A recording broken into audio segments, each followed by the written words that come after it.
اعوذ بالله من الشیطان الرجیم. بسم الله الرحمن الرحیم. خواهران عزیز، خیلی که کمی پیشتر گفتم، امروز باذن الله با همدیگر در درس تفسیر درباره آیات‌های رمضان و آیات‌های روزه صحبت میکنیم و پروردگار درباره رمضان و روزه چی فرموده است و ما باید چی کار کنیم و این چنین یک چند مسئله های مهم فقهی رمضانی رو گرفته میگذاریم. الله نصیب کرده باشد وقتی که درس تمام می شود می توانیم در این مسئله و بعضی سوال جواب های دیگر هم گذرانیم که تا تمام شدن درس حرکت کنید که به میکروفون و به کامera دست نزنید تا که به درس خلل نرسد. درباره روزه در آیت 183 پروردگار در سوره بقره میگوید: اعوذ بالله من الشیطان الرجیم یا ایها الذین آمنوا کتب علیکم الصیام کما کتب علی الذین من قبلکم لعلکم تتقون. ای کسانی که ایمان آورده اید، ای آنهایی که ایمان آورده اید، برای شمایان روزه فرض است چگونه که برای از شما پیشتره ها فرض شده بود. یعنی ما برای شما روزه رو فرض کردیم همان گونه‌ای که فرض کرده بودیم برای نفرانی که پیش از شما بودن. و وقتی که پروردگار میگوید برای نفرانی که پیش از شما بودن، البته امتان گذشته رو در نظر دارد و شما میدونید که تمام نصرانی ها، خریستیان ها روزه خود را دارند و یهود ها اگرچه در یک سال یک روز روزهشون فرض است و باز چند روزه های دیگری ثوابی دارند، یهود ها هم روزه خود را دارند، فقط روزه آنها از روزه ما مسلمان ها فرق میکنند. مثلا یهود ها تقریبا 26 ساعت هیچ چیز نمیخورند و حتی لباس خوب نمیپوشند، در زمین خوب میکنند، تمامی لذت های دنیا رو ترک میکنند. نصرانی ها باشد تقریبا 50 روز روزه میگیرند و در وقت روزه داریشون بعضیشون تماما خوراکه هایی که از گوشت حیوانی یا شیر حیوانی از این چیزها رو نمیخورند، یعنی کاملا بجز گوشت ماهی تمامی گوشت ها برایشان حرام میشود و زیادی از خوراک ها رو برای خود حرام میکنند.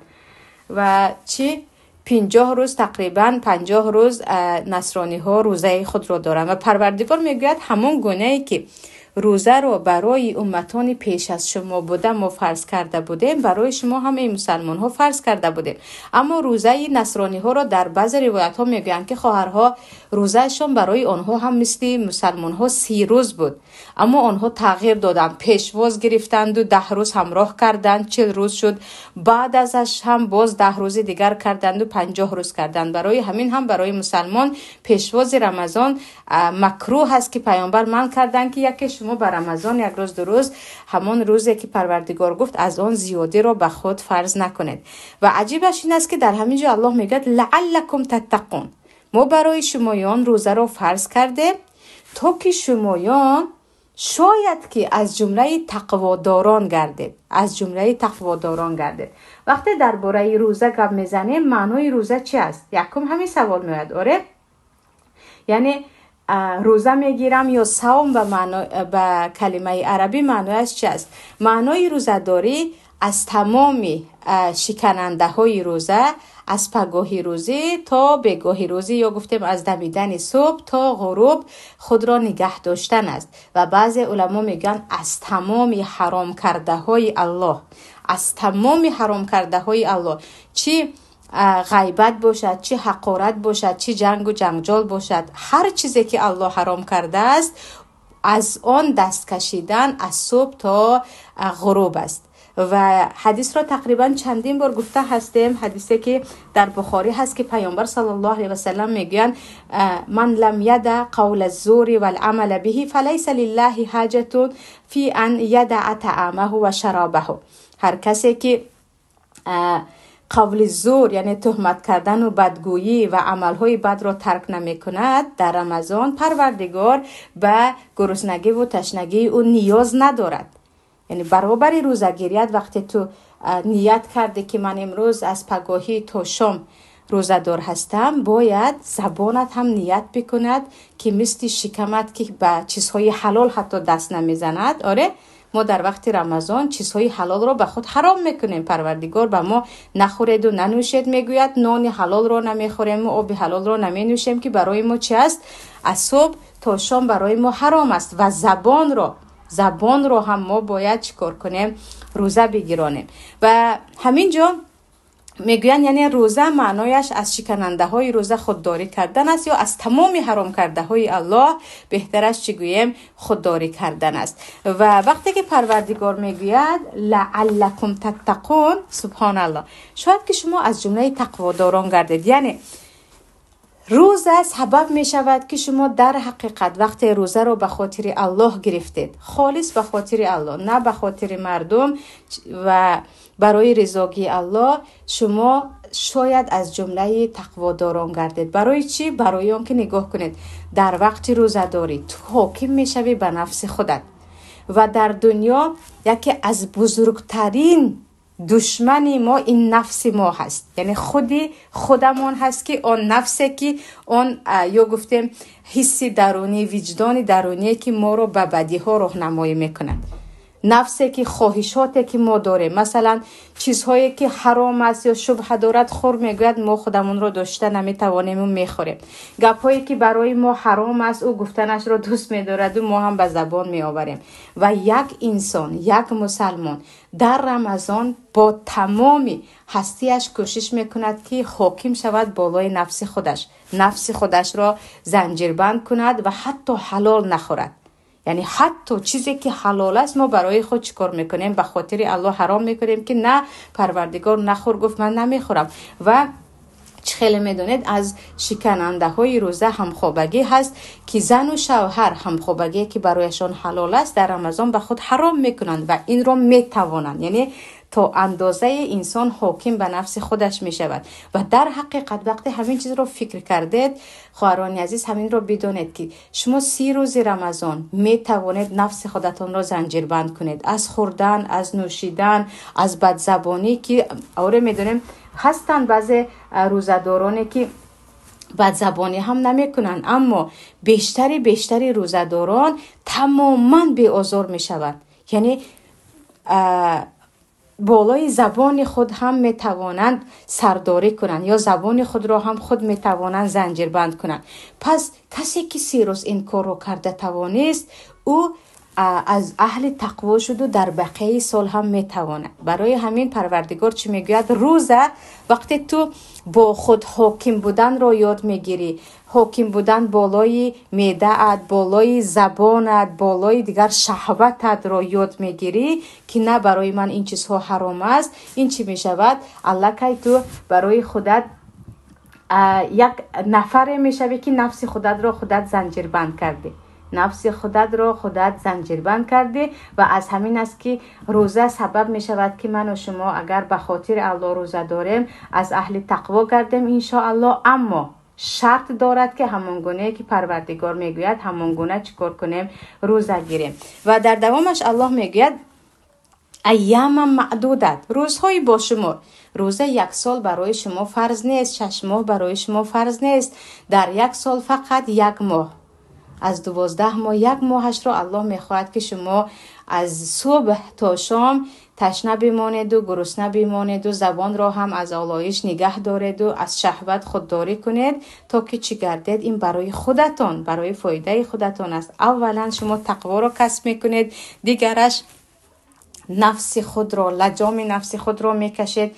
و بعد از رمضان هم باید به یادمان بیاید که من در رمضان چقدر کارها رو کرده توانستم، چقدر شبها تراویح خوانده توانستم، شبهای قدر را علل خصوص با بیدار خوابی گذرانیدم، از چقدر خوراکه و از چقدر نوشابه ها دست کشیدم، چرا بعد از رمضان نتوانم؟ یعنی این چیز، یعنی 1 ماهی تربیه نفس در بقیه رمضان هم همیشه با من و شما باید باشد.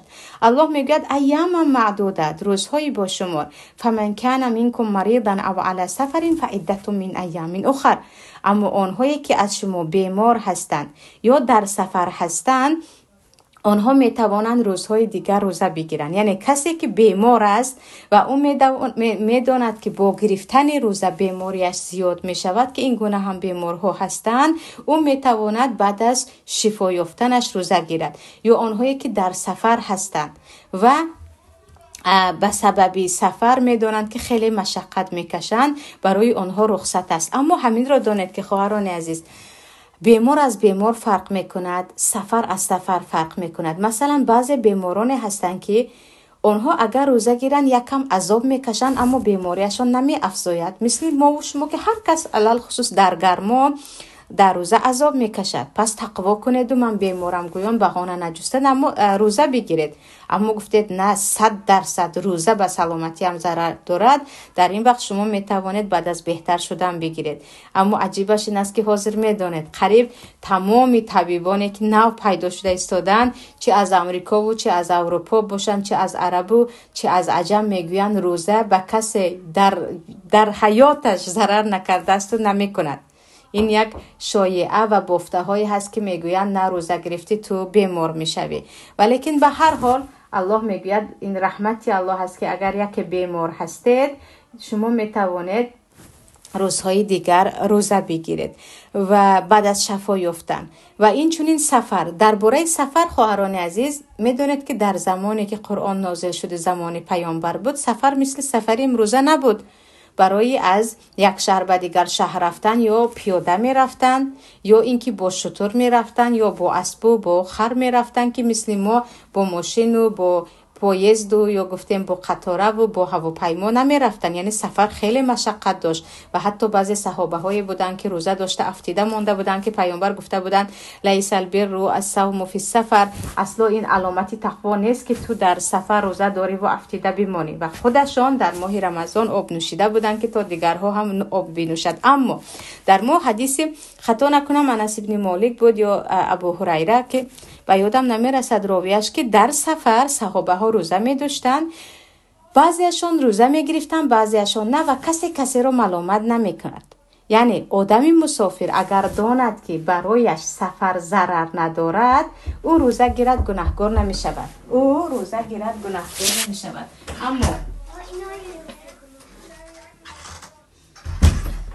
اما آنهایی که میدونن که مثلا در روزه من بیمار میشوم، حالم بد است یا سفری طولانی دارم، پروردگار برایشان اجازه داده است. و درباره دوامش الله میگه و علی الذین یطیقونه فدیه طعام مسکین و علی الذین یطیقونه فدیه طعام مسکین. و آنهایی که این در اول بود که آنهایی که در روزه اگر عذاب میکشیدن، یعنی روزه میگرفتند و عذاب میکشیدن، برای آنها اجازه بود که بیمار نباشد هم برای هر یک روزشان یک خنبقل را سیر کنند و مقدار سیر شدن و یک خنبقل خوراک دهند. بعدا الله این آیت را نسخ کرد که نه تو مشقت کشی هم باید روزه بگیری. لیکن عبدالله ابن عباس میگویند این آیت نسخ شده نیست، یعنی حکم این آیت همیشه پایدار است. و آنهایی که مثلا از حد پیر هستند، یعنی یک نفر از حد سن سالش بالا هست و او اصلا روزگیری نمیتواند، در این وقت این نفر میتواند که در وقتی که عموما روزگیری نمیتواند برای هر یک روزه خوردهش چیکار کند؟ یک نفر رو سیر کند، یعنی یک مسکین رو. اما شرطش چی است؟ فدیه‌تون طعام مسکین. تو همه رو جیغ زدی و مهمون کردی، این اصلا به فدیه داخل نمی شود. حتما باید یک خنبقل رو سیر کنی. و مثلا تو اگر خوراکی پخته که مثلا برای اهل بیت پختید و به مقدار یک نفر کلن سیر می شدن به یک خنبقل دادید هم کفایه هست. اما در نزد جمهور علما خامش رو دهید هم می شود که بهترینش با 1.5 کیلو حساب کردن. یعنی به یک نفر 1.5 کیلو برنج و یا 1.5 کیلو ارد می دهیم. در تاجیکستان که اصلا برنج و ارد همچون طعام معروف است، خامش را و او چیکار میکند؟ برای هر یک روزی خورده یک آدمی کلان سال، مثلا بابای پیر دارد یا پدری از حد سن سالش بالا دارد یا پیرزنی در خانه هست که بیمار است یا گفتیم از حد سن سالش بالا هست، 3 روز او روزگیری نمیتواند، میتوانند 30 خنبقل را جیغ زده یک بار خوراک داده سیر کنند، بعد از رمضان هم میشود. یا میتوانند خام 1.5 کیلو برای هر یک روز به یک کس یا به چند کس تقسیم کنند که همش چی میشود؟ 45 کیلوگرم یا برنج یا ارد میشود یا آمیخته کرده برده میدهند. این برای آدم های پیران سال است. یعنی این حکم در نزد جمهور علما باقی مانده است برای پیران سالان. عجیبش این است که در ما او پیر است دیگر روزگیری نمیتواند میگویند و همه چیز رو ساقط میکنند، اما او پیر است روزگیری نمیتواند با همین تمام نیست. او باید برای هر یک روزی نتوانستش البته شرایط داشته باشد که اگر هیچ علاج نداشته باشد لا یکلف الله نفسا الا ما اتاها به او چیزی گفته نمیشود. پس پیران سالان چیکار میکنند؟ روزگیری علاج نداشته باشند یا از عقل بعضی یا الله نگه دارد از سوء الکبر، از پیری که محتاج باشد و دیگر بی عقل باشد، بعضی که تماما دیگر علاج ندارند، فرزندها از نام آنها برای هر یک روز خورده پدر یا مادرشان باید فدیه دهند که همش یک رمضان را با 35 یا 45 کیلوگرم حساب میکنیم خامش را. بعضی علما هستند که مثلا در مذهب ابو حنیفه رحمت الله علیه میگن پولش هم جایز است که پولش را بدی و خوراک خریده خورگویی، اما فدیتون طعام و مسکین که الله گفت چی است؟ خوراک برای محتاجان خوراک دادید بهترین و بهتر است. و این چنین خواهران عزیز بیمارهایی که شفا یابنده نیستند و این آیت داخل می شوند. میدونیم بعضی کسلی هایی که دکترها میگویند تمام عمر برایش روزگیری ممکن نیست، بعضی کسلی های وزمینه که علاج ندارد که این انسان باور داشته باشیم که سال آینده شفا می‌یابد یا به قریبی قضاش را میگیرد. یعنی بیمارهایی که برای قضاگیری علاج ندارند آنها هم فدیه میدهند یا خامش یا پختگیش یا حتی بعضی علما چه خیلی گفتن پولش را دادن را اجازت میدهند. و یگانه قول عبدالله ابن عباس از خواهران عزیز که زنی که چند سال پای در پای یا حامله هست یا تولد میکند یا شیر میدهد و سال دراز قرض دارد 10 سال و 15 سال و 12 سال، او هم میتواند فدیه دهد که قرضهای او دیگر 30 روز 10 سال را حساب کنیم خیلی میشود و برایش مشقت میشود. بعض یگانه عبدالله ابن عباس صحابی بزرگ این را اجازه میدهد. در دوامش الله میگوید فمن تطوع خیرا فهو خیر له، اما هر کسی که هم روزه گیرد هم طعام دهد باز بهتر است، یا هر کسی که غیر از مثلا طعام باز زیادی دهد، مثلا شما 1.5 کیلو دهید برای یک روز خورده اتون می شود، اما 2 کیلو 2.5 کیلو دادید باز بهتر و بهتر است. و ان تصوموا خیر لکم ان کنتم تعلمون. باز الله میگه اینکه در اول بود که جایز بود که چی آدمایی که مشقت میکشن روزشون رو خورند و فقط طعام دهند، لیکن الله میگه به هر حال شما اگر روزه گیرید برای شما بهتر است اگر شما این رو بدانید. یعنی اگر چی مثلا در اول ها جایز بود که تو روزه نگیری هم میشود و طعام دهی یا فدیه دهی جایز است، باز پروردگار میگوید نه شما اگر باز روزه تون رو گیرید بهتر است. و در دوامش خواهران عزیز بعد از این آیتی که می آید دیگر این مسئله رو کاملا برای ما وضع می کند. الله میگوید شهر رمضان الذی انزل فیه القرآن هدی للناس و بینات من الهدی والفرقان. یعنی ماه رمضان، ماهی که برای شما روزه فرض است و شما در آن روزه میگیرید، این ماه عادی نیست. این ماهی هست که در آن ما قرآن را نازل کردیم از لوح المحفوظ به آسمان دنیا، پس از آسمان دنیا کم کم به زمین که در شب قدر سوره اقرا بسم ربک الذی خلق نازل شده بود. و الله میگه یعنی ماه رمضان فقط ماه روزه نیست، این ماه نزول قرآن هم هست و ماهی خواندن و از یاد کردن و به معنای قرآن رفتن هم هست که این فرصت رو باید همگی بدانیم و استفادهش کنیم. هدی للناس و بینات من الهدی والفرقان. قرآن را الله میگوید هدایتگر مردم است و بینات و برای شما بیان میکند آیت های واضح و روشن دارد از هدایت و الفرقان و جدا کننده بین حق و بین باطل. یعنی قرآن خواهران عزیز هدایتگر زندگی ما هست. با قرآن شما راه زندگیتان را پیدا میکنید. خیلی که چندین وقت باز با هم در درس تفسیر هستیم. مسئله طلاق، مسئله نکاح، مسئله به کودک شیردهی، مسئله حتی معامله با مهمان، با کودک، با پدر و مادر، مسئله خرید و فروش، دادن قرض، مسئله مرگ، مسئله تولد کودک، اینو همش در قرآن است. اگر در حقیقت زندگی تو از روی قانون قرآن باشد انسان اصلا گمراه نمی شود و به بدبختی هم دچار نمی شود. یعنی در زندگیتان اگر عمل کرد شما از روی قرآن کریم باشد و از گفته الله باشد، بدانید که شما در هدایت هستید و اصلا به گمراهی دست نمیزنید. مصیبت ما امروز اینجا است که قرآن را از اینکه ما برای هدایت آمد و دستور زندگی ما یا یک قانون نامه زندگی ما باشد، ما فقط ختم کنی گرفتیم و از یاد کردن و خواندن و از معنایش بیخبر. خیلی که دائمی همین رو میگم، همه پدر و مادر میخواهند که فرزندشان حافظ قرآن باشد، پدر و مادران مسلمان، اما نمیشنوید که من میخواهم فرزندم تمام قرآن را معنایش را داند و عمل کننده باشد. این گونه پدر و مادر را نمیشنوید. یعنی گویا که قرآن فقط آمد که تو از یاد کنی و خوانی ختم کنی، همین. یعنی عمل کردن به آیات‌های قرآن. در قرآن الله چی میگه، در این مسئله الله چی گفته است، و هر چیزی که در قرآن پیدا نمی‌کنیم ما میتوانیم از سنت پیدا کنیم که سنت همچی است بیان کننده قرآن و وحی دوم است. وحی دوم یا گفتیم سرچشمه دوم قانون است. و اگر یک پیدا نکردید شما در حدیث میتوانید از سخن صحابه ها و علما پیداش کنید. مصیبت ما امروز همین است. خیلی میخوام در یک سال قرآن را حفظ کنم، خیلی کم میشنوید که بگید خیلی میخوام حداقل یک بار کوتاه باشد هم تفسیر را خوانده تمام کنم. برای همین خواهران عزیز اینجا الله چی میگوید؟ قرآن هدایتگر شما است، فرقان است، برای شما حق و باطل را جدا میکنند. بیایید همین رمضان را برای تفسیر وقت جدا کنید.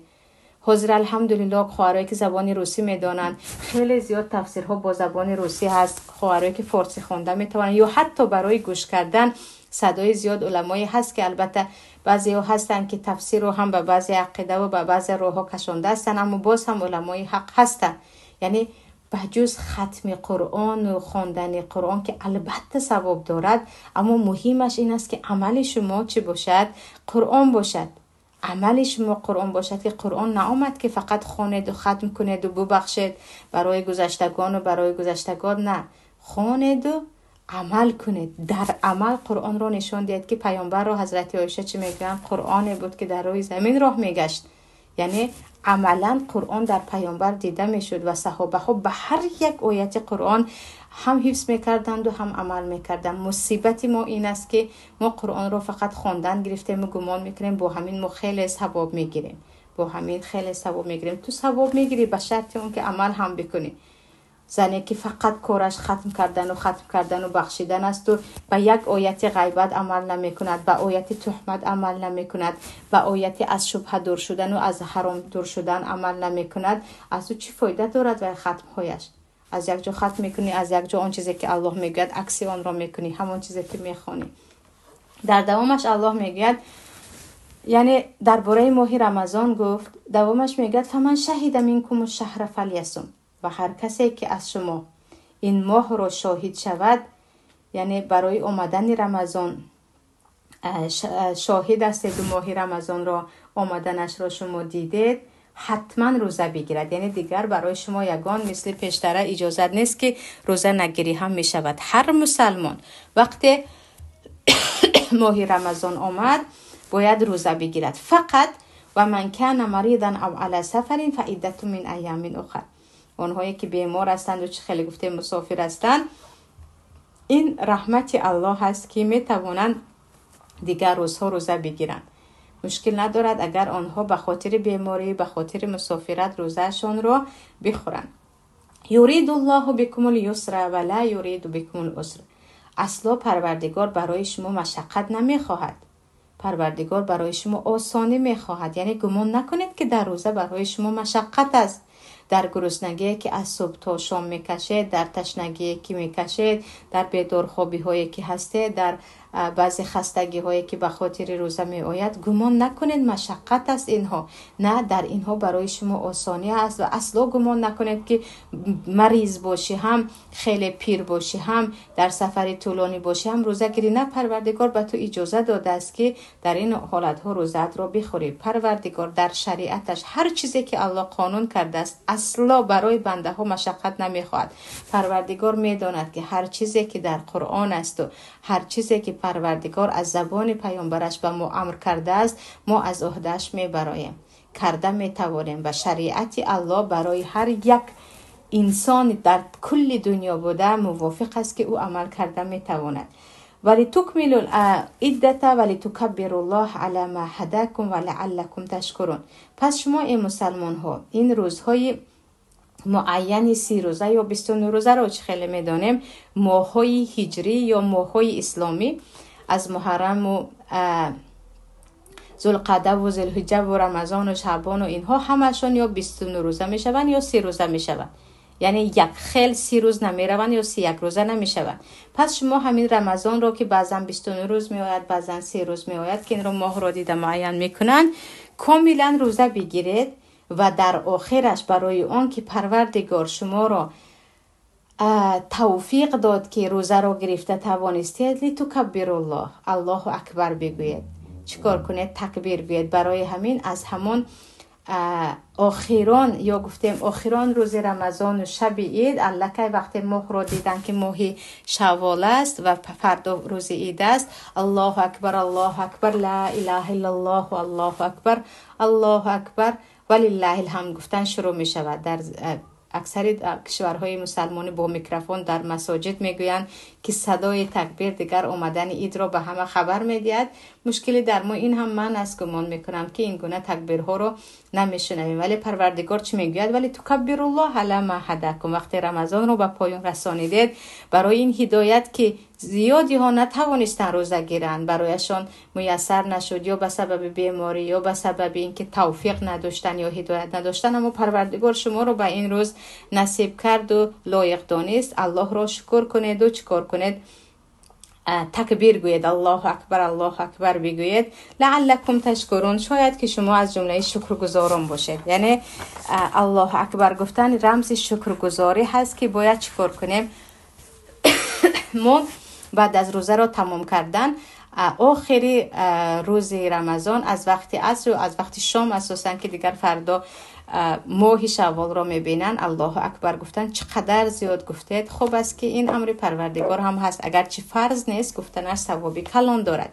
اما در باره ماه رمضان خواهران عزیز در بارش احادیث زیاد است. علل خصوص حدیثی که در نسائی است که پیامبر میگویند برای شما ماه مبارک رمضان آمد که در این ماه پروردگار برای شما روزه را فرض کرده است و بدانید که درهای آسمان کشاده می شود. درهای آسمان وقتی کشاده شد یعنی وقتی اجابت دعا هست. این ماه رمضان ماه عبادت است، ماه قرآن است، ماه تربیه نفس است. خودت را تربیه میکنی به دست میگیری نفس خود را و این چنین ماه دعا هم هست که کمی بعدش میخوانیم. و در این ماه تمام درهای جهنم قفل زده می شود و تمام شیاطین زنجیر بند کرده می شود. و پیامبر میگویند در ماه رمضان شبی هست که از 1000 ماه بهتر است و شما وقتی که از خیر همان شب از برکت همان شب محروم شدید شما دیگر از همه چیز محروم شدید. یعنی نگذارید که از شبهای قدر محروم شوید و شبهای قدر اساساً یکی از شبهای توقع دهه آخر است. خواهران عزیز یکی از شبهای توقع دهه آخر است. اینجا همین سوال پیشتر هم می آید زیادی که خواهران میگویند آخر چیکار کنم که در شب قدر من حیض شدم. وقتی حیض شدی تو می توانی سبحان الله الحمدلله الله اکبر بگویی دعا بکنی که شبهای قدر شبهای نوشته شدن تقدیر یک ساله است. یعنی شما چیکار کنید؟ با دعا کردن و با ذکر کردن اون شب رو زنده بدارید. برای حیض شدهتون که گناهکار نیستید اما معنیش این نیست که من حیض هستم بگویی و تمام شب خواب کنی و از برکت این شب یا گفتیم از فضیلت و اجابت دعای این شب تو محروم بشوی.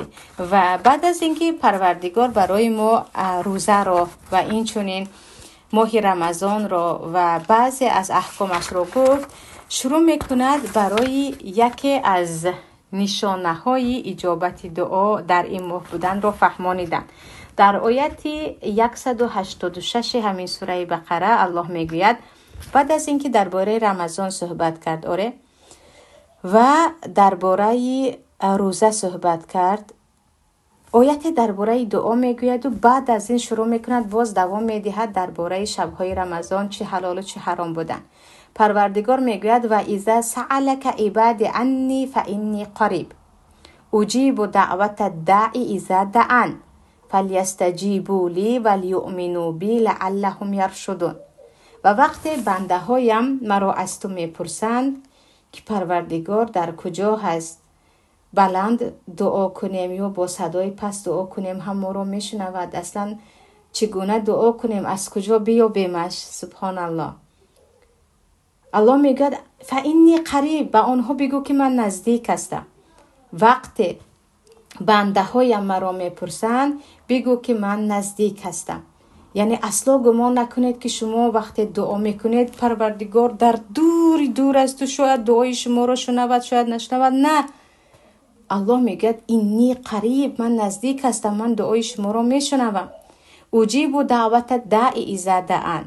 وعده الله بعداً می آید که وقتی که شما دعوت کردید من دعای شما رو اجابت میکنم، دعای شما رو اجابت میکنم. و همین رو بدونید که خواهران عزیز، بعد از همین وعده الله آمدن که من دعای شما رو اجابت میکنم، بعضی از خواهرها یا بعضی از نفرانی که همین آیت رو میخونند شبهه میکنند، داره میگن چرا الله گفت من دعای شما رو اجابت میکنم اما دعای من اجابت نشد؟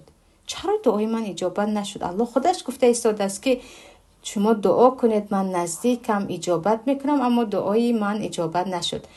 اینجا پیامبر صلی الله علیه و سلم میگن شما دعایتون اجابت می شود تا زمانی که نگوید که دعا کردم و اجابت نشد. یعنی وقتی که ناامیدی به قلبتون آمد دعایتون اجابت نمی شود. یعنی وقتی که شما دعا میکنید اصلا یقین دانسته باشید خواهران عزیز، پروردگار قادر است که دعای شما رو اجابت کند و دعایتان رو اجابت میکند. اما یکی با حکمت پروردگار که بعضی دعاها این که پروردگار میداند الان وقت اجابت آن نیست، الان اگر اجابت کند برای خود شما مشکلی می شود.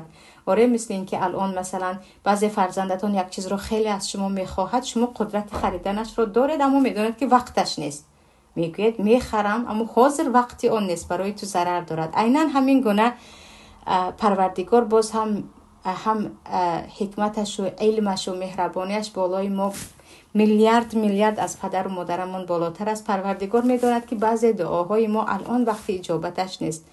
بعضا میشود که دعاها با حکمت پروردگار دیرتر اجابت میشود، یا بعضی دعاها هست که برای آخرت میماند. برای همین پیامبر صلی الله علیه و سلم میگن برای دعا کننده این سه چیز است: یا دعایت اجابت می شود، به چشمم می بینی اجابت دعایت را، یا اینکه به خاطر همین دعایت بلاها از تو دور می شود، یا اینکه روز قیامت درجات به خاطر دعایت بالا می شود، ثواب زیاد می گیری. ناامید نشده دعا می کنید، یکی نشد یقین بدونید که یک خیری هستی، اما ناامید نشوید. نه من امید دارم، بعد از چند وقت بعضا می فهمیم که همون دعای کردمون خوب نبود. آره، بعضی دعا رو میکنیم بعد از اجابت نشدنش بعضا ناامید هم میشه به ما. پس از مدتی میگیم الحمدلله همون دعایم اجابت نشده است، وگرنه حاضر همین خیلی میشد یا از این بدتر میشد، چیزی میگویه. یعنی بعضی دعا هست که الله میداند که از آن بهترش برای ما نصیب میشود و همون دعا برای ما الان نیست. و الله میگوید اجیب دعوت الداعی اذا دعان. من دعا کننده ها وقتی دعا میکنن من اجابت میکنم. و سبحان الله بعضی علما میگویند آخر چرا شما از دعا کردن ناامید میشوید؟ وقتی پروردگار حتی دعای شیطان رو اجابت کرد، وقتی شیطان گفت انذرنی یا که امهلنی الی یوم یبعثون، و من تا روز قیامت وقت بده، و من مدت بده من در زمین تا روز قیامت بمونم، پروردگار به او مهلت بداد. دعای شیطان رو حتی با اون همه تمرد و اینکه به الله مثلا میدونید که از شیطان هم بالاتر کسی عصیان نکرده است، الله قبول کرد. نباید از دعاها ناامید شوید. ولی چه خیلی گفتم بعضا با حکمت پروردگار دعاها دیرتر اجابت می شود. و الله میگوید فلیستجیبوا لی، از من طلب اجابت دعایتان رو کنید. از من یعنی وقتی دعا میکنید و جز دعا کردن که پروردگار من محتاج این هستم و آن هستم، الله هم اجابت کن، الله هم تو میتوانی بدهی، این در دست تو هست، تو قادر هستی. گویان باز به الله التجا کنید که الله چی میگوید؟ ادعوا ربکم تضرعا و خفیه. با تضرع، معنای تضرع تماما بیچارگی و زیاده در خلوت ها، با صدای بلند و داد فغانه، با صدایی که خودت ها میشنوید الله رو دعا کنید. یعنی در وقت دعا کننده باید خیلی محتاجانه دعا کند. و در دوامش میگه انه لا یحب المعتدین، اما الله آنهایی که حدود الله رو پایمال میکنند و اهل گناه هستند، الله آنها رو دوست نمی‌دارد. دعای آنها هم اجابت نمی‌شود. برای همین پیامبر چی میگن؟ شما بدانید که دعایی که برای قطیعت رحم است، یعنی برای دعای بد برای خیش و تبار، یا دعایی که تو میکنی و در آن دعا ظلم برای دیگران است، اجابت نمی شود. پروردگار اصلا دست ظالم را نمیگیرد و اصلا دعایی که دعای بدی برای فرزندت کرده از روی ناحقی، برای خواهر و برادرت کرده، برای پدر و مادرت کرده، برای خیش و تبارت دعاهای بدی تو اجابت نمی شود که این قطیعت رحم است، پاره کردن صله رحم است. اما دعای خیری که برای خود و دیگران علل خصوص کرده، یکی از سرهای اجابت دعا خواهران عزیز این است که وقتی شما برای خواهر مسلمان یا برادر مسلمان دعا کردید، فرشته میگه ولک مثل ذلک، و تو هم همین بشود. فرشته برای شما دعا میکند که هر چیزی که برای خواهر و برادر مسلمانت گفتی برای تو هم بشود. و دعای فرشته ها رو میدونیم که اجابت است. برای همین برای دیگران هم دعای خیر داشته باشیم، برای خود هم، و به ناامیدی و نباید در دعایمان ظلم به دیگران باشد، علل خصوص به خویش و تبار. و وقتی گفتیم الله میگوید از من طلب اجابت کنید، یعنی بندگی خود و بیچارگی خود را به نزد الله ببرید، کلا به الله مشکل هایتان را بگویید. و بعضیا مثلا پروردگار اگر خواستی اجابت کن، هرچی خودت میدانی آن رو بکن، این گونه دعا نمی شود. پیامبر صلی الله علیه و آله میگن دعا از قلب غافل اجابت نمی شود. در وقت دعا کردن خواهی کن نخواهی نه خودت میدانی نمی شود. التجا با تمام حسرت و هستی و آن چیزی که بیچارگی که دارد باید به الله دعا کنیم. بعضی هستند نزد یک انسان مثل خودشون که از دست آن انسان هیچ چیز نمیاد. اصلا نگاه کنید، هر انسان مثل شما هست. چگونه که من و شما چقدر مشکلی داریم، دیگر انسان ها هم همین گونه مشکلی دارن. چه خیلی که من و شما نیاز به خواب و به خوردن و به چیزهای دیگر داریم، دیگر هایم دارن. پیش یک انسان رفته اینقدر التجا میکنن، اینقدر بیچارگی میکنن، همین بیچارگی رو نزد پروردگار برن که ها پروردگار دعایشان را اجابت میکرد و نیازهایشان را برآورده میکرد. اما این بیچارگی رو نزد مخلوق مثل خودشان میکنند و مخلوق هم آنها، پروردگار هم ببخشید خالق هم آنها را به حالشان میگذارد. پس اینجا در مسئله دعا، انسان دعا کننده حتما باید خودش اولا نباید از اهل گناه باشد که الله میگوید درباره دعا و بدن انه لا یحب المعتدین، اهل گناه هستی الله تو را دوست نمیدارد و اجابت دعایت هم نمیشود. و این چنین پیامبر صلی الله علیه و سلم در حدیث قدسی است که انسانی که حرام میخورد و حرام مینوشد و میپوشد، از کجا الله دعای او را اجابت میکند؟ یعنی وقتی که یک انسان بر علا در گناه غرق است، نباید تمنا کند که دعایش اجابت می شود. چیز دیگر خودی دعای میکرده امون هم چیزی که ما دعا کرده ایستادیم در داخلش نباید خیلی گفتم ظلم و تکبر و دیگر ها باشد. و وقتهای دعا هم مهم است که وقتهای اجابت دعا علل خصوص ماه رمضان، شبهای قدر، از یکی آخری شب که پروردگار میگوید حدیث در صحیح هست که دعا کننده هست اجابت کنم، توبه کننده هست ببخشم، استغفار کننده هست که مغفرتش کنم. این یون که وقتی سحر میگویم ما پیش از بامداد، در وقتی نازل شدن باران و در وقتی علل خصوص در خانه مصیبت بودن، این وقتها همش دعاها اجابت است که باید غنیمت بدانیم. و الله میگه فلیستجیبوا لی، از من طلب اجابت دعایتان رو کنید، به ناامیدی، به شک شبهه که نه میشوده باشد نمیشوده باشد. این تماما وسوسه شیطان است خواهران عزیز. شما با یک بیچارگی به الله دعا میکنید، در لحظه ای که یقین دارید که الله قادر است، یک شیطان میآید نه نمیشود این چیز، چندین بار کرده بودید نشد، این چیز ناممکن است، این چیز شدنی نیست. یعنی همین گونه شیطان به شما وسوسه را شروع میکند. لعنت به شیطان بفرستید، دعا را دوام دهید. پروردگاری که تصور کنید تماما ناممکن ها را ممکن کرده میتواند. اونی که در شکم کیت بود یا گفته ماهی بزرگ بود، یونس که لا اله الا انت سبحانک انی کنت من الظالمین گفت زنده و سلامت برآمد با قدرت الله.